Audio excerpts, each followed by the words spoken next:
Mortality rate study നടത്തിയിട്ടുണ്ട്. അതായത് vaccination എടുത്തവരിൽ Covid ഉണ്ടാവുന്ന പ്രോബ്ലംസും കോവിഡ് മരണം ഉണ്ടാക്കുന്നു എന്നുള്ള പഠനം നടത്തിയതിനകത്തും വാക്സിനേഷൻ എടുത്തവരിലാണ് മരണങ്ങൾ വളരെ കുറവായിട്ട് കാണപ്പെട്ടത്. CDCയുടെ കണക്കുകൾ നോക്കൂ, 100% വാക്സിനേഷനും 100-നടുത്ത് ബൂസ്റ്റർ റേറ്റുമുള്ള പല യൂറോപ്യൻ രാജ്യങ്ങളിലും മരണനിരക്ക് റെക്കോർഡ് ഹൈ ലെവൽസിലാണ് ഈ മാർച്ച് മാസം.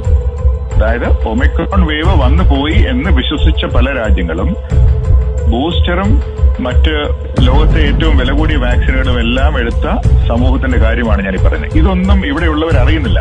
ഇതാണ് ഞാൻ പറയുന്നത്. 7 മില്യനാണ് കഴിഞ്ഞ 3 വർഷമായിട്ട് കോവിഡ് കാരണം മരണപ്പെട്ടത്.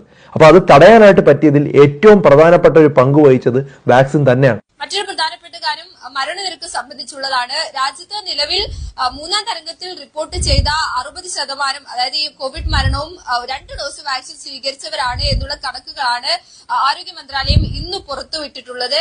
പ്രത്യേകിച്ച് വാക്സിൻ സ്വീകരിച്ചവർക്കിടയിൽ കൂടി പ്രതിരോധ ശേഷി ഇല്ലാതാകുന്നു എന്നൊരു കാര്യം കൂടി നമുക്ക് ഈ ഒരു ആരോഗ്യ മന്ത്രാലയത്തിന്റെ റിപ്പോർട്ടിൽ കൂടി വിലയിരുത്തേണ്ടതുണ്ട്. ശരി ഷംന, ഈ കാണുന്ന ചാർട്ട് ഇതുമായിട്ട് ബന്ധപ്പെട്ടുള്ള എല്ലാ കാര്യങ്ങളുടെയും ഒരു സംക്ഷിപ്തമാണ്. ഇത് നോക്കിക്കഴിഞ്ഞാൽ നിങ്ങൾക്ക് ഏറെക്കുറെ എന്താണ് സംഭവിച്ചത് എന്ന് മനസ്സിലാകും. ഇതാണ് റിയാലിറ്റി എന്നിരിക്കെ. വാക്സിൻ വന്നില്ലായിരുന്നെങ്കിൽ ഇവിടെ വലിയ പ്രശ്നമാകുമായിരുന്നു എന്ന് പറയുന്ന ഡോക്ടർ ദാനീഷിനെ പോലുള്ള ആൾക്കാരോട് ഞാൻ പറയുകയാണ്, നിങ്ങൾ വല്ലപ്പോഴുമെങ്കിലും കൃത്യമായിട്ട് ഡേറ്റ പഠിച്ച ശേഷം വീഡിയോകൾ ചെയ്യുക. ജനങ്ങളെ കബളിപ്പിക്കുന്നതിന് ഒരു പരിധിയുണ്ട്. നിങ്ങളെ വിശ്വസിക്കുന്ന ധാരാളം പേരുണ്ട്. അവരോട് കള്ളം പറയാൻ പാടില്ല. കൊറോണ വാക്സിൻ ഇവിടെ വന്നില്ലായിരുന്നെങ്കിൽ 2021 ജനുവരിയിൽ തന്നെ കൊറോണ ഇല്ലാതായി. വാക്സിൻ കൊടുത്ത ശേഷമാണ് ഇവിടെ രോഗവ്യാപനം കൂടിയത്, മരണങ്ങൾ കൂടിയത്. അതുപോലെ തന്നെ ഈ വാക്സിൻ പാർശ്വഫലങ്ങൾ എന്ന് പറയുമ്പോൾ അത് കൊടുത്ത സമയത്ത് തന്നെ നിരവധി പേർക്ക് മരണം സമ്മാനിച്ചിരുന്നു. ഫലപ്രദം, സുരക്ഷിതം എന്ന് പറഞ്ഞു വന്ന ഈ വാക്സിൻ യഥാർത്ഥത്തിൽ ഒന്നിനും കൊള്ളാത്ത ഒരു വാക്സിനായിരുന്നു. ദോഷമില്ലാതെ യാതൊരു ഗുണവും ഈ വാക്സിൻ ഉണ്ടായിരുന്നില്ല.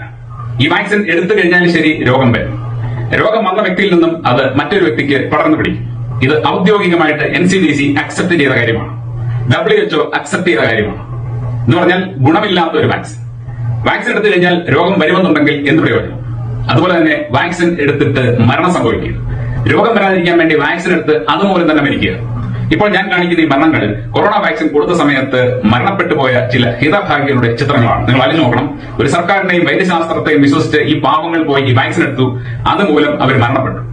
ഇന്ന് ധാരാളം പേര് പലയിടങ്ങളിലായിട്ട് വാക്സിൻ പാർശ്വഫലം മൂലം നിരവധി പ്രശ്നങ്ങൾ നേരിട്ടുകൊണ്ടിരിക്കുന്നു എന്നുള്ളത് പഠന റിപ്പോർട്ടുകളുടെ അടിസ്ഥാനത്തിൽ പോലും പുറത്തു വന്നിട്ടും ഇതിനെ വെള്ളപൂശാൻ ശ്രമിക്കുന്ന ഈ ഡോക്ടർമാരുടെ കാര്യം എത്ര കഷ്ടമാണ് നിങ്ങൾ ആലോചിച്ച് നോക്കണം. എങ്ങനെയാണ് നിങ്ങൾക്ക് ഈ ഡോക്ടർമാരെ വിശ്വസിക്കാൻ സാധിക്കുക? കൊറോണ വാക്സിൻ വന്നില്ലായിരുന്നെങ്കിൽ സത്യം പറഞ്ഞു കഴിഞ്ഞാൽ കൊറോണ ഇത്ര കണ്ട് വ്യാപകമായില്ലായിരുന്നു, ഇത്രയധികം മരണങ്ങൾ ഉണ്ടാകില്ല.